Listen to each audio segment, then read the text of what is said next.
Dukuatet të përgatitjeve për samitin e Komunitetit Politik Evropian në Tiranë, mbrëmjen e sotme kanë përritur edhe presidenti i Ukrainës Volodymyr Zelensky. Aeroplani i Zelenskit mburiti në kryeqytetin e Shqipërisë rreth orës 10 të mbrëmjes, pas fluturimit nga Turqia, aty ku presidenti i Ukrainës zhvilloi një takim kokë më kokë me homologun Recep Tayyip Erdogan. Nga Ankaraja para nisjes për në Tiranë, Zelensky foli për presidentin e Turqisë për bisedimet e tyre sot dhe tha se Erdogan e njohu Krimin si territor ukrainos, duke përshkruar këtë si një sinjal shumë të rëndësishëm dhe një shenjë të mbështetjes politike. Në raportin e Rinasit, Zelensky u prit nga ministri i mbrojtjes Piro Vengu, raportojnë mediat shqiptare. Takimi i Komunitetit Politik Evropian do të ketë vëmendjen e gjithë Evropës dhe do të zhvillohet për herë të gjashtë në Tiranë, me prezencën e të gjithë liderëve të BE-s dhe jo vetëm.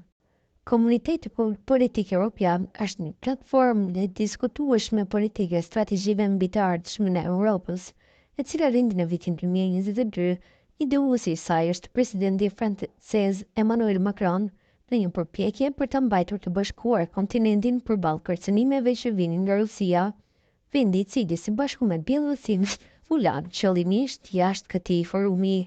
Komuniteti politik mblidhet 2 herë në vit, duke u alternuar mes një vendi të BE-s dhe një vendi jashtë saj. Takimi i parë u mbajt në Prag në 6 tetor të vitit 2022, ndërsa i fundit në radhë ishte në torin e kaluar në Hungari. Objektivi i komunitetit politik është që të ofrojë një platformë të koordinuar të politikave për të gjithë vendet evropiane, duke promovuar dialogun politik dhe bashkëpunimin në çështje me interes të përbashkët për kontinentin.